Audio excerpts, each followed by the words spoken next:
September 27, 2009. Pangalawang araw ng baha dito sa Manila. Nakikita ninyo, yan yung kalsada ng Dagupan and Daya. Lubog sa tubig. Ayon sa mga nakatira dito, first time itong nangyari. Ganito katindi ang baha ng September 26 at September 27. Grabe, misto lang ilog. Hindi ako makalabas para bumili ng almusal.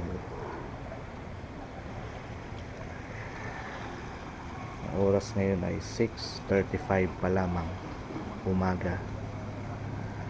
Tignan nyo ang papawirin. Madilim. Lahat ng dumadaan na sakyan parang mga amphibious vehicle.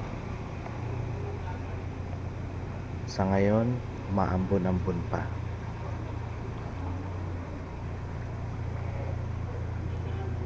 Ang pinakamainam na sakyan ay sidecar, hindi tumitirik.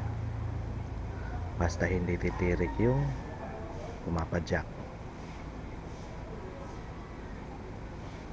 Hanggang kailan kaya ito?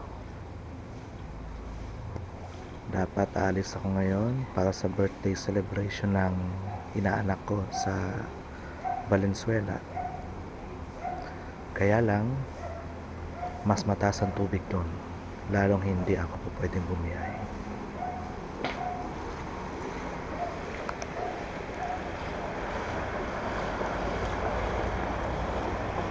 Miss, hanggang saan ang tubig dyan sa sa Dagupan?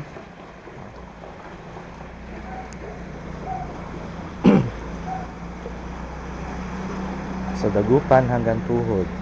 Kahapon, excuse me, September 26, hindi pa baha ang Dagupan hanggang hita na ang tubig o halos puwet na ang tubig sa Tayuman Rivera.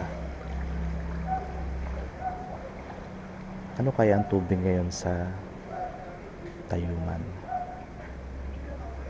Mapuntahan na mamaya.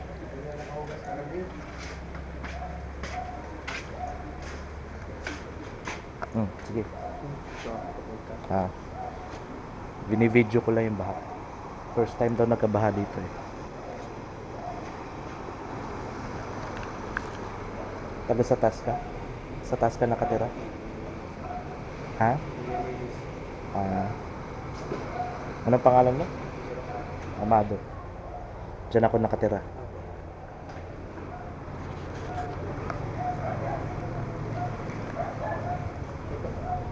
Sige. Lahat ng tao nakabota na.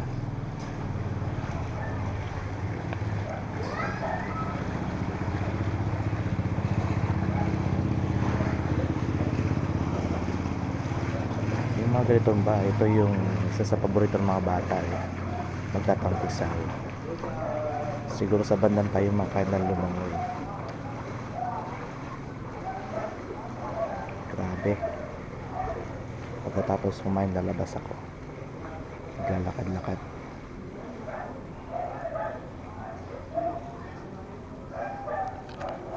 Okay. Babalik tayo mamaya sa baha.